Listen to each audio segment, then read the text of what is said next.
At 32,000 feet above the Reich in January 1944, the temperature inside a Bf-109G cockpit dropped to minus 40 degrees Fahrenheit.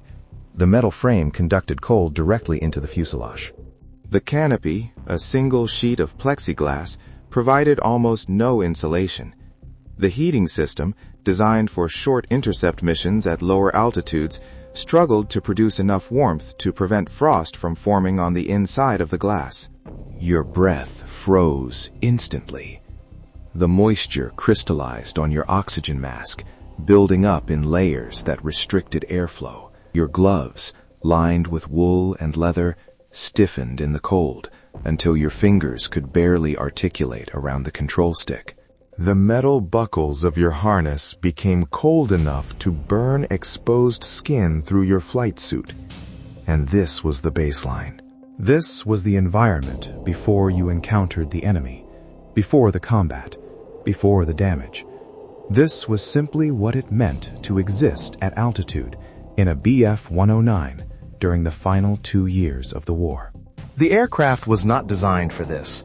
The Messerschmitt Bf-109 had been conceived in the mid-1930s as a short-range interceptor, a machine built for rapid climbs, aggressive attacks, and quick returns to base. Maximum endurance at full combat power was 90 minutes. Optimal combat altitude was between 15,000 and 20,000 feet. The entire tactical doctrine assumed air superiority, numerical advantage, and the ability to dictate the terms of engagement. But by 1943, none of those assumptions remained valid. The Allied bombing campaign had shifted the entire operational reality. American heavy bombers flew at altitudes between 25,000 and 30,000 feet, protected by ever-increasing numbers of long-range escort fighters. Luftwaffe interceptors now had to climb to extreme altitude, sustain combat at oxygen-deprived heights, and remain airborne long enough to intercept formations that could appear anywhere across hundreds of miles of German airspace. The Bf-109 was being asked to perform a mission it was never built for, and the human body inside it was paying the price. Let me show you what the cold does to flesh at minus 40 degrees. The body's extremities lose heat first. Blood flow to fingers and toes constricts as the circulatory system prioritizes core temperature. Within 15 minutes of exposure, fine motor control begins to degrade. The small muscles of the hand, the ones required to operate triggers, switches, and trim controls, stop responding with precision. Your grip weakens. Your ability to make small, exact adjustments to the stick diminishes. At 30 minutes, the degradation accelerates. Fingers no longer register pain. They have passed through the painful stage into numbness. You can still move them, but you cannot feel what they are touching. Operating the weapon selector, the fuel mixture control, the propeller pitch lever, all of these require tactile feedback you no longer have. You make adjustments by visual confirmation alone. Watching your hand perform actions your brain can no longer feel. But the cold does not stop at the extremities. Your core temperature begins to drop. Shivering starts. Violent, uncontrollable muscle contractions that burn energy and make it difficult to hold the aircraft steady. Your breathing becomes shallow as your body attempts to conserve heat by reducing the volume of cold air passing through your lungs. And the oxygen mask, crusted with ice from your own breath, further restricts airflow. This creates the first lethal feedback loop. The cold makes you breathe more shallowly. Shallow breathing reduces oxygen intake. Reduced oxygen intake degrades cognitive function. Degraded cognitive function makes it harder to recognize that you are in danger. And at 32,000 feet, oxygen deprivation is already attacking your brain. The human brain requires a constant supply of oxygen to function. At sea level, atmospheric pressure forces enough oxygen into your bloodstream to sustain full cognitive capacity. At 10,000 feet, you begin to notice subtle effects, slightly slower reaction times, minor concentration lapses. At 18,000 feet, the effects become significant enough that aviation regulations require supplemental oxygen. At 32,000 feet, without supplemental oxygen, you have approximately 30 seconds of useful consciousness. Luftwaffe pilots flew with oxygen systems, but the systems were primitive by modern standards.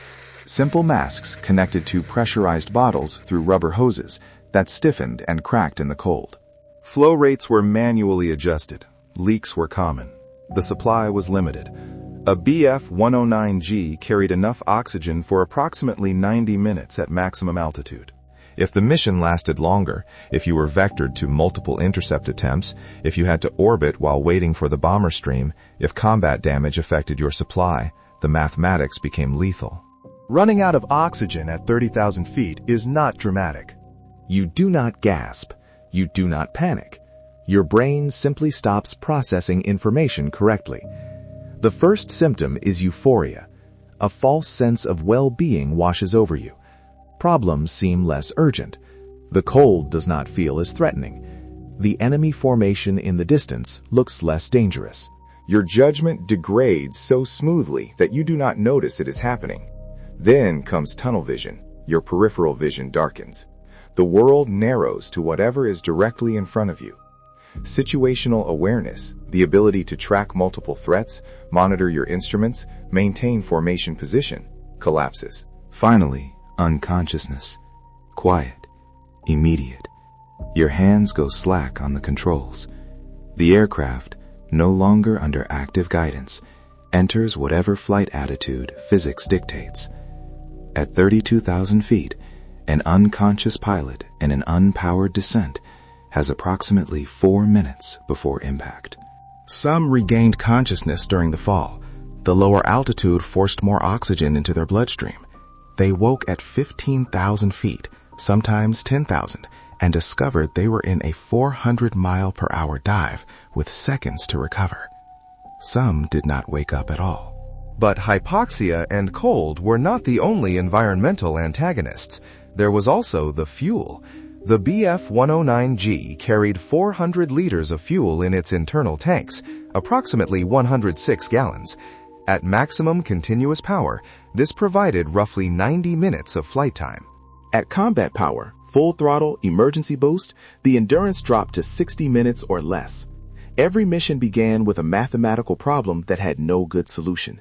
To intercept bombers at 28,000 feet, you had to climb.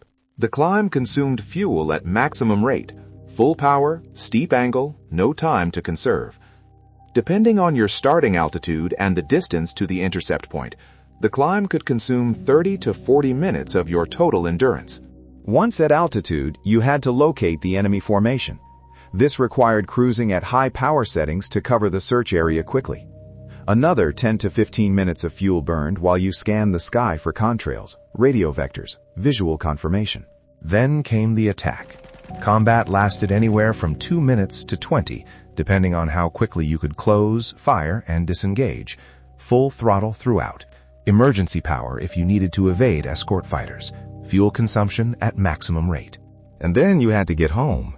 The return flight was where the mathematics became desperate. You descended to reduce fuel consumption, throttled back as far as aerodynamics allowed, and calculated the most direct route to your base. You watched the fuel gauge drop toward zero while you were still 50 kilometers from the airfield. Running out of fuel at altitude was a death sentence. No power meant no control. The BF-109's glide ratio was poor.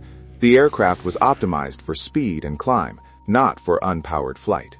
From 15,000 feet, you could glide perhaps 25 kilometers under ideal conditions. If you were farther from base than that, you had two options: bail out or try to find somewhere to put the aircraft down. Both options carried significant mortality risk. Bailing out over Germany meant parachuting into whatever was below, cities being bombed, forests, rivers, mountains. If you survived the landing, you had to avoid being killed by civilians who mistook you for an enemy airman. Luftwaffe pilots were sometimes beaten or shot by their own population in the chaos and fury of the bombing campaign. Attempting a forced landing in a BF-109 was statistically lethal. The aircraft's narrow landing gear made it inherently unstable on rough terrain. The nose-mounted engine turned any forward collision into a crushing impact that drove the engine block directly into the cockpit, and the fuel tanks, located just behind the cockpit, ruptured easily, spilling high-octane aviation fuel over the hot engine and creating an immediate fire risk. Records from Luftwaffe loss reports show that forced landings due to fuel exhaustion had a fatality rate exceeding 60%. You might survive the combat. You might survive the cold and the hypoxia. But running out of fuel could still kill you in the final minutes before reaching safety. Let me show you what it looked like when the enemy appeared. The bomber stream, when you first saw it, did not look like individual aircraft. At a distance, it looked like a dark stain on the sky, a mass of contrails, exhaust smoke, and glinting metal that extended for miles. Formation discipline kept the bombers in tight defensive boxes, with each aircraft positioned to provide overlapping fields of fire. From below, looking up through 10,000 feet of vertical separation, the formation appeared infinite. Luftwaffe intelligence estimated the formations. They counted aircraft, calculated probable targets, and predicted routes. But intelligence data could not prepare you for the visual reality of seeing 1,000 heavy bombers occupy the sky above you. The scale was overwhelming. Each individual bomber was large. A B-17 had a wingspan of 103 feet. Multiply that by 1,000. Add the vertical stacking. Formations at 26,000 feet, 28,000 feet, 30,000 feet. The bomber stream could occupy a block of airspace 20 miles long, 5 miles wide, and 5,000 feet deep. And somewhere in that vast formation, your job was to attack. The standard Luftwaffe intercept doctrine called for head-on attacks, diving from altitude, closing at combined speeds exceeding 500 miles per hour, firing into the formation's frontal arc where defensive guns had the least coverage. The attack window lasted approximately 2 seconds. You had 2 seconds to align your gun sight, compensate for the combined closure rate, fire your weapons, and break away before colliding with your target. 2 seconds. If you misjudged the deflection, your rounds missed. If you broke away too late, you collided. If you held the attack too long, the bomber's defensive guns had time to track you. And if you survived the initial pass, you had to reposition for another attack while escort fighters, P-51s, P-47s, later P-38s, dove on you from above. The physical strain of the attack was extreme. The dive from 32,000 feet to the bomber's altitude happened at full power. Gravity and engine thrust combined to accelerate the Bf-109 past 400 miles per hour. The airframe vibrated. The controls stiffened as aerodynamic pressure increased, and the G-forces built as you pulled out of the dive to level off for the attack run. 3 Gs, 4 Gs. Sometimes 5 if you misjudged the pullout and had to correct aggressively. The blood in your body suddenly weighed 3 times, 4 times, 5 times its normal weight. Blood drained from your head toward your feet. Vision grayed at the edges. If you pulled too hard, you blacked out. G-induced loss of consciousness that could last several seconds. Several seconds at 400 miles per hour covered more than half a mile. If you blacked out during the attack, you woke up having already passed through the bomber formation, assuming you woke up at all. But the dive and the attack were just the beginning of the physical trauma. The real punishment came during the evasion. The moment you fired, every gunner in the formation who had a line of sight on you opened fire. 50 caliber machine guns, 10 or 12 per bomber, dozens of bombers in range. The volume of fire was so dense that American bomber crews called it a wall of lead, a term that sounds metaphorical but was disturbingly literal. Luftwaffe pilots reported that the tracer fire was so thick during daylight that it looked like you were flying through a rainstorm of glowing bullets. And you had to maneuver through it. Evasion meant violent, randomized movement, snap rolls, split S maneuvers, barrel rolls, anything to make yourself a difficult target. Each maneuver loaded the airframe with G-forces. Positive Gs during climbs, negative Gs during pushes, lateral Gs during rolls. Your body was thrown against the harness, slammed into the seat, compressed and stretched by forces that human tissue was not designed to withstand repeatedly. The human spine can tolerate approximately 6 positive Gs before structural damage occurs. Repeated exposure to 4 or 5 Gs causes cumulative trauma, compression fractures, herniated discs, nerve damage. Luftwaffe pilots flew multiple missions per day during peak defensive periods. Each mission included multiple attack runs. Each attack run involved violent evasive maneuvering. The body broke down incrementally. Chronic back pain became universal among experienced pilots. Mobility decreased. Pilots developed visible changes in posture, compressed spines, rounded shoulders, the physical signature of accumulated G-force trauma. And this was if you were not hit. Combat damage added an entirely new dimension of lethality to an already hostile environment. The Bf-109's structure was light. The entire aircraft weighed only 6,400 pounds fully loaded. Weight reduction had been a primary design goal to maximize performance. But the light structure meant limited ability to absorb damage. A single .50 caliber round could punch through the aircraft's aluminum skin, sever a control cable, rupture a fuel line, or penetrate the cockpit. There was no armor behind the pilot seat in early models. Later variants added a 12mm steel plate, but it only protected against fire from directly behind, and most fire came from the frontal quarter during head-on attacks. The cockpit canopy was plexiglass. The fuel tanks were self-sealing, but only if the round hit at a shallow angle. A direct penetration could still cause catastrophic fuel loss or fire. Fire was the thing pilots feared most. The Bf-109's engine ran on high-octane aviation fuel, extremely flammable and explosive when vaporized. The fuel tanks sat directly behind the cockpit. If a round penetrated the tank and ignited the fuel, flames were immediately sucked into the cockpit by the airflow. The pilot had seconds to get out, but getting out of a Bf-109 at high speed was not a simple procedure. The canopy had to be jettisoned first, a manual release that required pulling a lever while simultaneously pushing the canopy up against the airstream.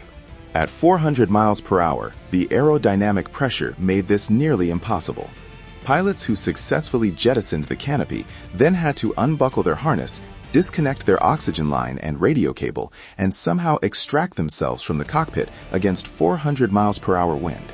The standard procedure was to roll the aircraft inverted and let gravity pull you out. But if the aircraft was on fire, you did not have time for procedures. You did whatever got you out fastest, and often that meant taking injuries during the exit that compounded whatever combat damage you had already sustained. Records indicate that of pilots who bailed out of burning Bf-109s, approximately 40% sustained serious injuries during the bailout itself. Broken bones, dislocations, lacerations from striking the aircraft structure. Some were knocked unconscious during the exit and never opened their parachutes. And if you made it out alive, you still had to survive the landing. Parachuting from 25,000 feet takes approximately 15 minutes. During that time, you are completely exposed, a single human suspended beneath a white parachute canopy that is visible for miles. Allied fighters sometimes strafed descending pilots. It was officially prohibited by military law, but it happened. Luftwaffe pilots reported incidents. American pilots reported the same when their roles were reversed. If you were not shot during the descent, you still had to manage the landing. Parachute training taught controlled landing technique. Feet together, knees bent, roll on impact to distribute force. But training assumed you were conscious, uninjured, and descending in calm conditions. Combat bailouts rarely met any of those criteria. You might be injured from combat. You might be suffering from hypoxia or cold exposure. You might be descending into a forest, a city under bombardment, a lake, or the North Sea. And you had no ability to steer. Early parachutes were uncontrollable. You landed wherever the wind took you.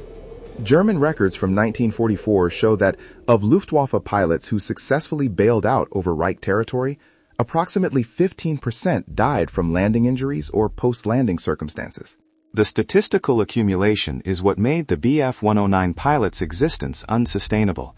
Each individual threat, the cold, the hypoxia, the fuel limitation, the G-forces, the combat damage, the bailout risk, carried its own mortality probability. Small percentages, 5% here, 10% there.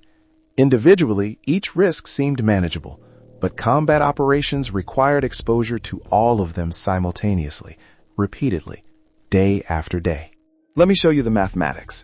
A typical defensive mission in 1944 lasted between 90 and 120 minutes. During that time, a Bf-109 pilot was exposed to minus 40-degree temperatures for 60-plus minutes, cognitive and motor degradation probability 15%, Oxygen deprivation risk due to system malfunction or supply limitation. Hypoxia probability, 8%. Fuel exhaustion risk due to extended combat or navigational error. Forced landing probability, 12%. High G maneuvering during attack and evasion. G-lock or structural injury probability, 6%. Direct fire from bomber defensive guns and escort fighters. Combat damage probability, 35%. And if you flew multiple missions per day, which was common during heavy raid periods, these probabilities compounded. The mathematics of cumulative risk are unforgiving. Survive, 5 missions, 10 missions, 20. Each survival reduced the statistical likelihood of surviving the next. Luftwaffe personnel records from late 1944 show that newly assigned Bf-109 pilots in defensive fighter units had an average operational lifespan of 30 days. Not 30 missions, 30 days. Some died on their first mission, others lasted months. The average was 30 days from assignment to death. And the pilots knew the statistics. They saw the empty beds in the barracks. They attended the funerals when there were bodies to bury. They watched the weekly replacement pilots arrive, young men fresh from training schools, and they knew that most of those replacements would be dead within a month. This knowledge created a psychological environment as hostile as the physical one. The human mind is not designed to function under the continuous expectation of death. Evolutionary psychology equipped us to handle acute threats, moments of danger followed by recovery. But sustained, unrelenting threat exposure creates a psychological state that has no recovery phase. The mind remains in constant alert, constantly processing threat, constantly anticipating the moment when the statistics catch up with you. Sleep became difficult. Pilots reported chronic insomnia, lying awake in the barracks, listening to the sound of engines, waiting for the alert that would send them back into the sky. When sleep did come, it was shallow, easily disrupted, filled with dreams of fire and falling. Appetite decreased. The body's stress response suppressed hunger. Pilots lost weight. Medical officers noted increasing cases of malnutrition among aircrew, not because food was unavailable, but because the pilots could not force themselves to eat. Social bonds eroded. Forming friendships with men who had a 30-day life expectancy became psychologically untenable. You learned to maintain distance. You did not learn new pilots' names until they survived their first week. You did not form close relationships because close relationships meant grieving losses that happened almost daily. The Luftwaffe Medical Service had a term for the psychological condition that developed in fighter pilots under sustained defensive operations, Abnutzungserscheinungen, attrition symptoms, the mind wearing down under the accumulated weight of repeated exposure to near death. Observable manifestations included tremors, speech difficulties, emotional flatness, and a characteristic 1,000-yard stare that medical officers learned to recognize. Pilots who developed Abnutzungserscheinungen showed degraded reaction times, impaired decision-making, and reduced situational awareness, all of which further increased their combat mortality risk. The condition was treated by removing the pilot from combat duty, but by late 1944, the Luftwaffe could not afford to ground pilots for psychological reasons. Losses exceeded replacement rates. Every available pilot was needed. Men who should have been hospitalized were instead returned to flight status after minimal rest periods, and the psychological deterioration continued. Some pilots reached a breaking point where they could no longer force themselves into the cockpit. They did not refuse orders. Outright refusal meant court-martial. They simply developed psychosomatic symptoms that made flight physically impossible. Uncontrollable tremors, hyperventilation, vomiting before missions. The body, in the absence of conscious decision, made continuation impossible. Others continued flying with an eerie calmness that medical officers found more disturbing than panic. They had passed through fear into a state of complete emotional detachment. They flew their missions mechanically, followed orders precisely, and showed no emotional response to losses around them. They had stopped processing the deaths of others, because processing required emotional resources they no longer possessed. And some simply accepted their statistical fate with a fatalism that allowed them to keep functioning. They understood they were going to die. The question was not if, but when. That acceptance paradoxically reduced anxiety. There was no point in fear if the outcome was already determined. But statistical inevitability created an even crueler psychological trap. When survival is random, competence becomes irrelevant. Skill, experience, tactical knowledge, none of these provide reliable protection when you are outnumbered 10-1, when the enemy has fuel and altitude advantage, when a single random round can kill you regardless of your ability. This stripped away the psychological defense mechanism that most combat personnel rely on, the belief that your actions matter, and that preparation and skill increase your survival odds. BF-109 pilots watched experienced aces die on routine missions, while novice pilots survived catastrophic damage through sheer luck. The universe demonstrated daily that merit and outcome had no correlation. This realization that your survival was fundamentally random was psychologically devastating in a way that exceeded the fear of death itself. Death was comprehensible. Randomness was not. The human mind craves causation, pattern, and meaning. Random death provides none of these. It simply occurs, indifferent to everything that you believed mattered. And if survival did not depend on skill, what was the point of skill? If experience did not protect you, what was the value of experience? If courage and determination and tactical brilliance could not reliably keep you alive, what remained? Nothing remained except the statistical probability that you would die, and the date on the calendar marking how many days you had survived so far.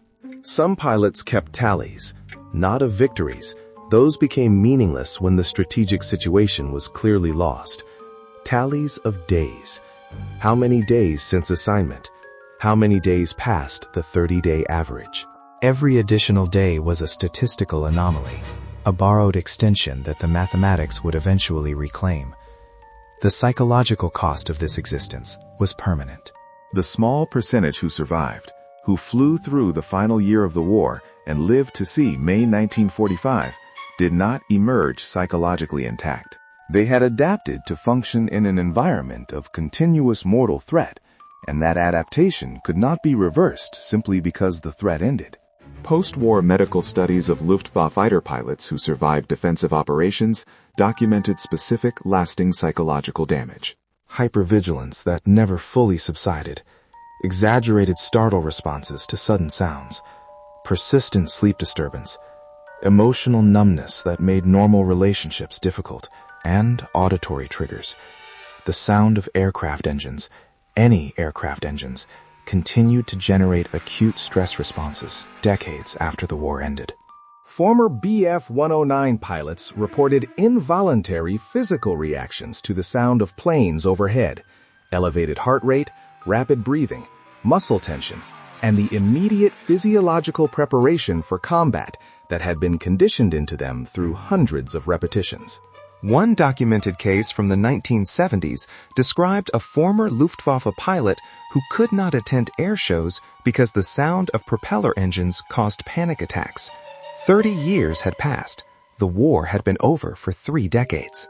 But the sound still triggered the survival response that had kept him alive in 1944, and that response could not be unlearned. The auditory trigger was not a memory. It was a reconditioned neural pathway, a permanent rewiring of the brain's threat detection system.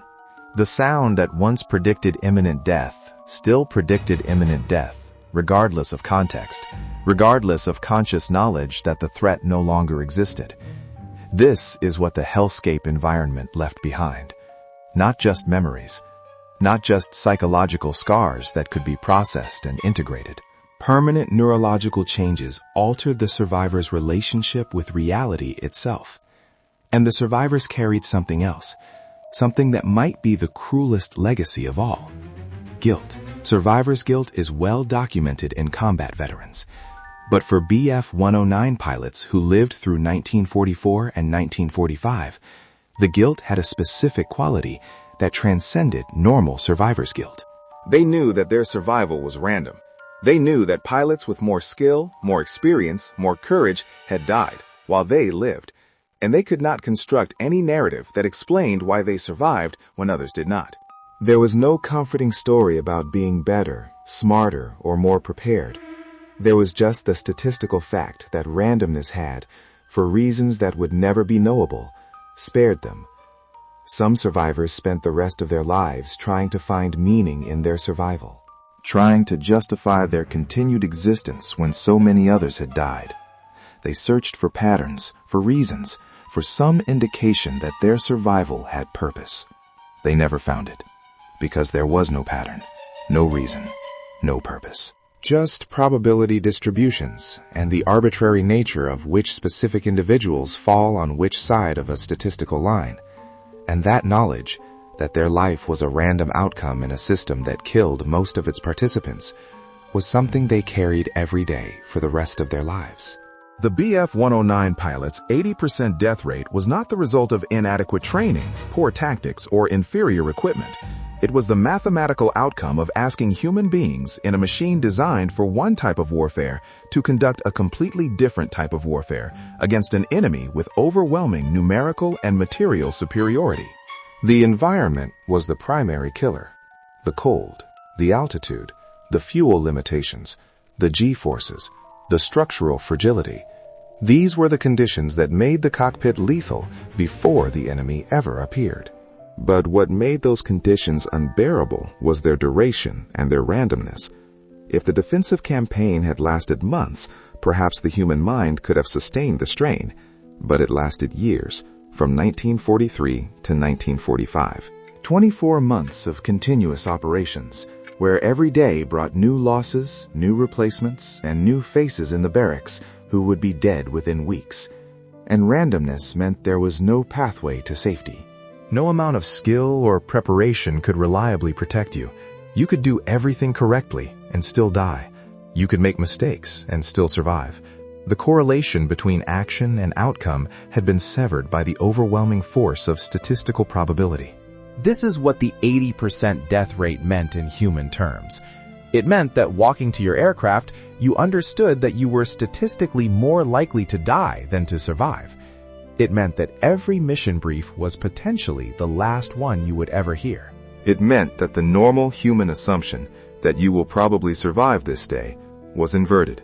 Survival was the exception. Death was the expectation. And yet they continued. They climbed into the cockpit. They flew the missions. Not because they believed they would survive.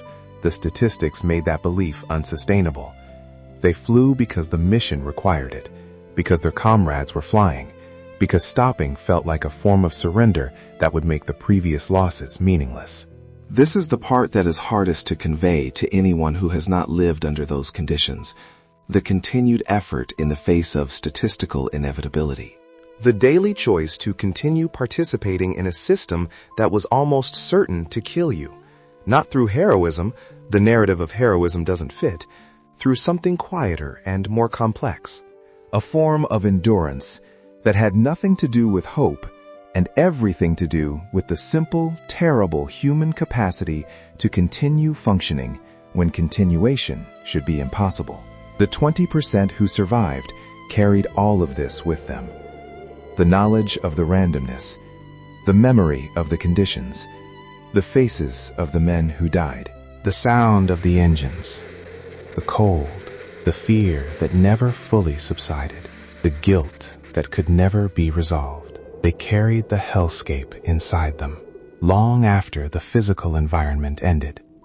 The psychological and neurological environment persisted. The war was over. The BF-109s were scrapped or captured. The bases were abandoned. But the damage, the invisible, permanent damage, remained. And that might be the most brutal reality that nobody talks about. Not just that 80% died, but that the 20% who survived spent the rest of their lives living with the unsolvable question of why they were spared when the mathematics said they should not have been. There is no answer to that question. There never will be. That is what makes it permanent. Here is my question for you. When survival becomes a statistical anomaly rather than a reasonable expectation, when skill and preparation become functionally irrelevant in the face of overwhelming odds, what keeps a person continuing? What psychological mechanism allows human beings to function when the rational assessment of their situation is that continuation is futile? Drop your thoughts in the comments. If this changed how you understand what these pilots endured, not just in combat, but in the decades afterward, hit that like button and subscribe for more history that reveals the true cost of warfare, measured not in strategic outcomes, but in human damage that outlasts the conflict itself. Thanks for watching.